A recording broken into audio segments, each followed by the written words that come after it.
Paul, a draw with Leicestershire, and I would suggest an honourable draw given the side that we had out. You must be delighted with that, although there are a few hair-raising moments along the way, weren't there, before we actually concluded the draw. Yeah, it's been a tough week. As everyone knows, we've had a huge amount of injuries, so it's nice to get through this game with a draw. So the boys showed a lot of character. Really pleased how they've come through today, because we got a decent score on the board first innings, but they batted past us, played very well. And Leicester are a good side this year. They've been the whipping boys the last few years in county cricket, but they're certainly an improved side and gave us a good game here. Yes, indeed. And, it was a very much depleted attack, but Oliver Newby showed a bit of promise. Certainly Tanvir Sikandar did himself no injustice at all, did he? A couple of wickets, bowled well, lengthy spell.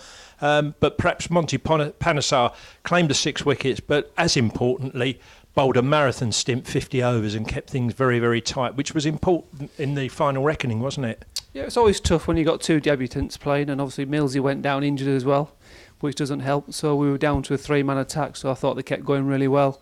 Maybe other times teams might have got away from us, and it would have been a really tough challenge to bat out today. Monty bowled brilliantly. 2 and over on that wicket, turned a little bit but not too much, so he just showed his class today, and hopefully he gets picked for the first test in a few weeks. Yes, indeed.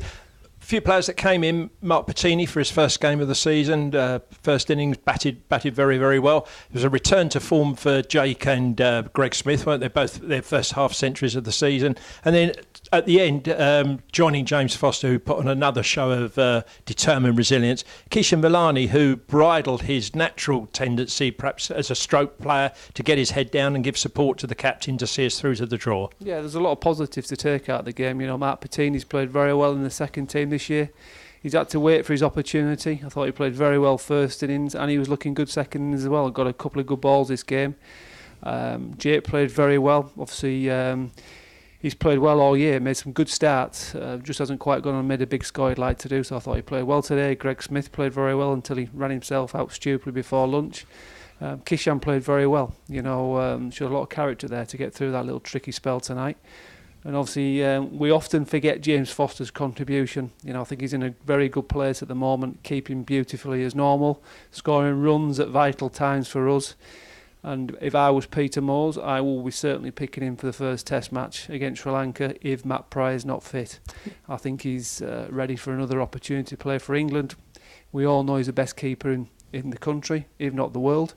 If they're looking for an experienced keeper to come in and do a good job, James is still 34. He's got years still in him. Yeah, indeed. I mean, his standards for many, many years have been right at the very top of his role as a keeper. He also sets the standards in the field, doesn't he?